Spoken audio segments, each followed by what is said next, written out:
pagi, Galatia 5 ayat 26 sampai 6 ayat 5. Bagian ini kita akan belajar tentang gospel dan relationship. Yang pertama, Alkitab mengajarkan bagaimana kita bersikap terhadap diri kita sendiri. Ayat 26, janganlah kita gila hormat. Gila hormat yang dimaksud adalah over pede, menganggap diri terlalu tinggi. Dan Alkitab mengingatkan itu kosong. Orang yang menganggap dirinya terlalu tinggi bisa dua yang keluar. Yang pertama, sombong. Orang sombong itu merasa dirinya sangat yakin menang, merasa dirinya sangat jauh lebih baik dari orang lain, tidak bisa menerima kalah, dan juga tidak mau mengakui bahwa dia ada kekurangan. Sebaliknya orang yang minder sangat yakin dirinya kalah, sangat yakin dirinya lebih buruk dari orang lain, dan akibatnya tidak berani mencoba. Dua-duanya keluar dari cara memandang diri yang salah, yaitu apa? Menganggap diri terlalu tinggi. Nah, gospel akan mengajarkan kita untuk menjadi pribadi yang kuat, berani, tapi tetap rendah hati.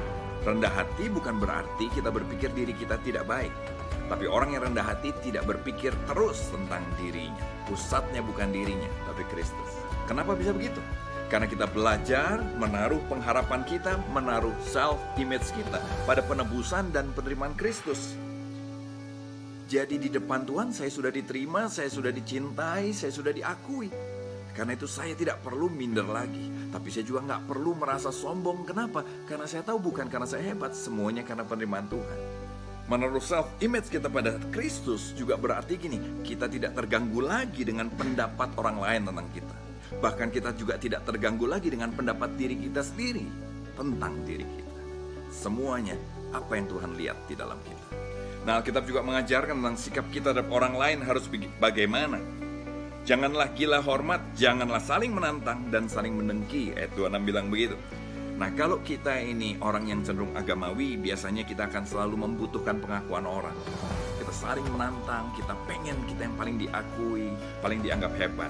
Sebaliknya kalau kita orang yang tidak peduli dengan agama, tidak peduli dengan Tuhan, hidup semau gue, maka kita akan cenderung suka memanfaatkan orang untuk membuat kita senang tanpa kita mau terikat dengan komitmen atau tanggung jawab yang lebih lagi.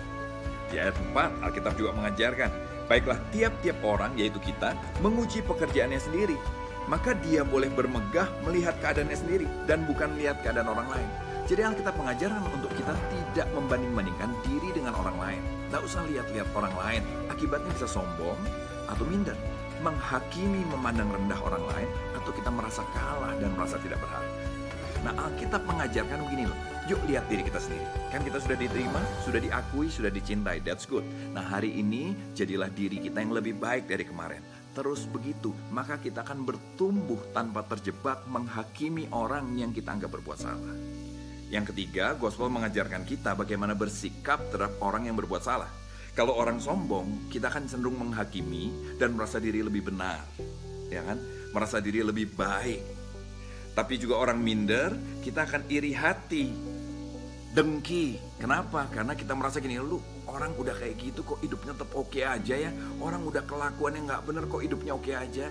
Karena kita nggak terima orang yang kita anggap lebih buruk kok hidupnya oke-oke aja.